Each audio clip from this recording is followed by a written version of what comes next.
तो एक कदम मेरी तरफ चल के तो देख, पूरी सृष्टि न झुका दूं तो कहना। भगवान की वचन, एक कदम तो चल के देख मेरी तरफ। बाहर से दौड़ने वाला कोई वीर नहीं कहा जाता, अंदर तो आप वहीं बैठे हुए हो, शरीर में, उस शरीर संबंधियों में, शरीर भोगों में एक कदम कहां चले। अंदर की बात है क्या आपको? ये मदाश्रया अंतिम सांस तक हो जाए तो परम पद भी मिल जाएगी। बहुत बार बता चुके, फिर समझ लीजिए। मदाश्रया सीधे भगवत प्राप्ति। कोई भी कहीं भी कैसे, मदाश्रया के लिए शर्त नहीं है कि आप किस जन्म, किस कुल में, किस क्या कुछ, कहीं भी हो, कोई भी हो, कैसे भी हो, भगवत प्राप्ति के लिए सिद्ध बात है भगवान का आश्रय। अब जीव आश्रय लेना भी नहीं जानता, इसीलिए सत्संग भगवान देते हैं, साधु महात्माओं का संग देते हैं, जिससे तुम्हारी बुद्धि पवित्र हो और तुम भगवान का आश्रय लो। जो संत जन होते हैं वो मदाश्रया भगवदाश्रय, ऐसे चमत्कार जीवन में प्रकट होते हैं जो भगवदाश्रित, तपस्या और साधन, ये सब एक तरफ, ये बीच में ऐसे रकील खींचिए, एक तरफ मदाश्रया, एक तरफ जिस क्षण आश्रय लिया उसी क्षण से आपकी समानता करने वाला कोई नहीं रह गया।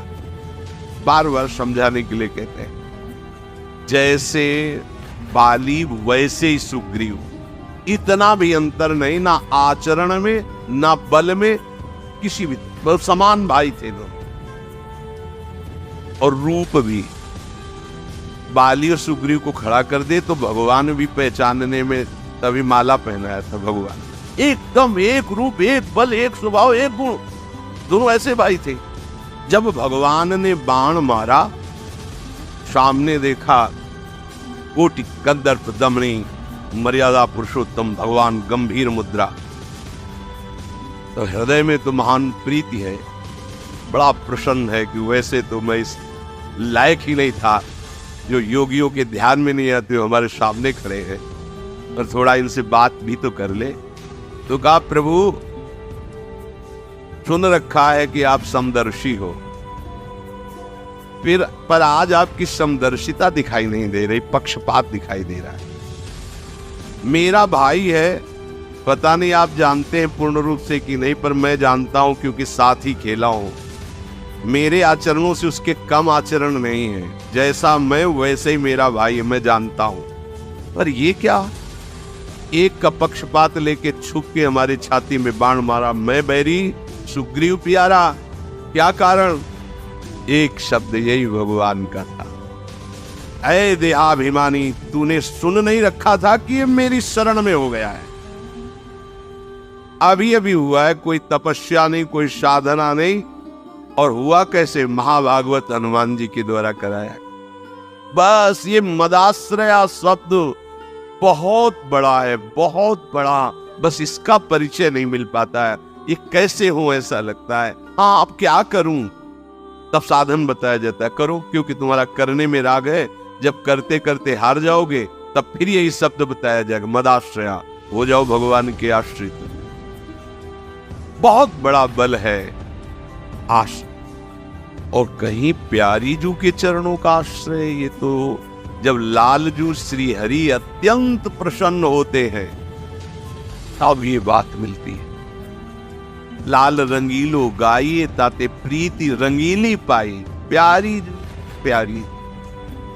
यहां ये सब हिसाब किताब नहीं, अलबेली सरकार।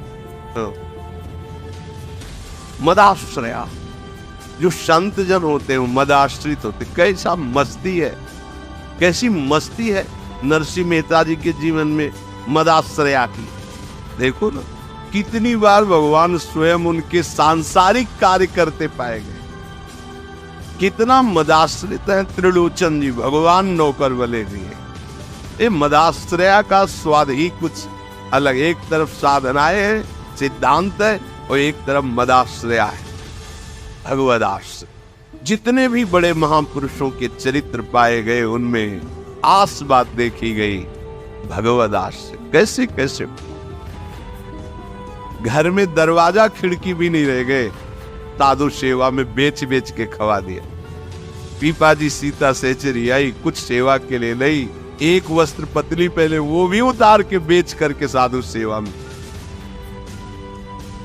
कितना दृढ़ आश्रय है, भोजन भी नहीं, वस्त्र भी नहीं, निवास के लिए कैसा आश्रय।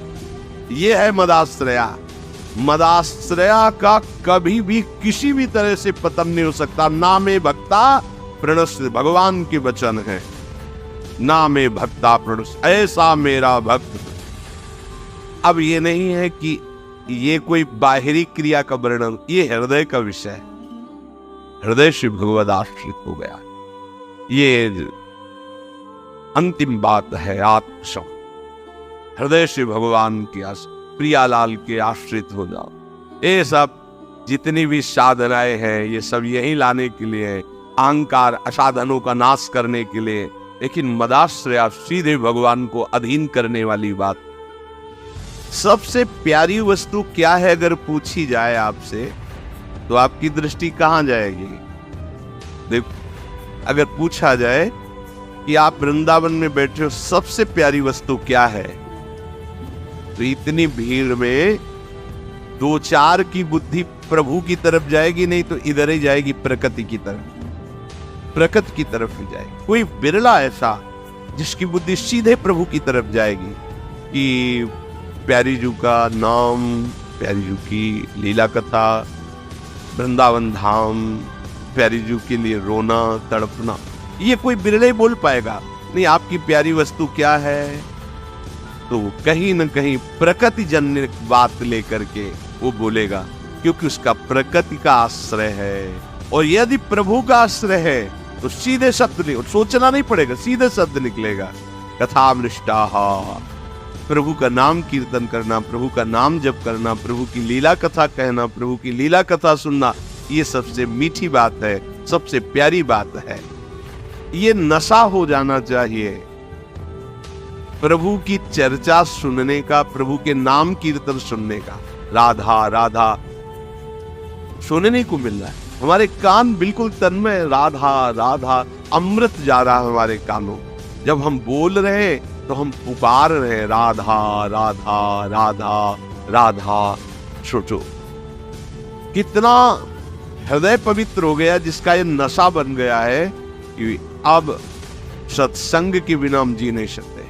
और यहां तक कि भगवान भी कह रहे, मद भक्ता यत्र गायन्ति तत्र तिष्ठामि नारदा, जहां मेरे भक्त नाम गुण कीर्तन करते वहां मैं जरूर विराजमान होता हूं। नाम बसामि वैकुंठे, मैं वैकुंठ में नहीं हूं, जहां मेरे भक्त नाम कीर्तन करते, कथा करते, चर्चा होती, वहां मैं होता हूं। भगवान के लिए कष्ट सहना, देखो कष्ट निवृत्ति के लिए भगवान का भजन करना अलग बात है, ये अनन्य भक्ति की बात कर रहे हैं। भगवान के लिए कष्ट सहना, कोई गाली दे रहा, कष्ट हो रहा है ना, हमें सहना है, प्रभु के लिए सहना है। रोग आ गया है ना, हमें सहना है, प्रभु के लिए सहना है। कुछ भी परिस्थिति जो हमें ताप दे रही है, हृदय जल रहा है, वो हमें सहना है, क्योंकि इसी सहनशीलता से हमें भगवान की प्रेम लक्षणा भक्ति का अनुभव होगा। अगर संसार के व्यवहार को देखो तो दुष्टता ही दुष्टता छाई है। उनको उनके मंगल की बात बताओ और वो तुम्हारा नाश सोचेंगे, कैसे तुम नष्ट हो जाओ, कैसे तुम अशांत हो जाओ, कैसे तुम भजन छोड़ दो, और वो चेष्टा कर रहे कैसे तुम भजन करो, कैसे तुम शांत हो, कैसे तुम मंगल को प्राप्त हो। तपंति विविधास्तापा, वो मेरे लिए विविध प्रकार के कष्ट सहते हैं। क्यों? ये कष्ट सहना तो बहुत ही कठिन बात है। बोले नहीं, नैतान मदगत चेतसा, जो मेरे में मन लगाए हुए उनको कष्ट सहना कोई बड़ी बात।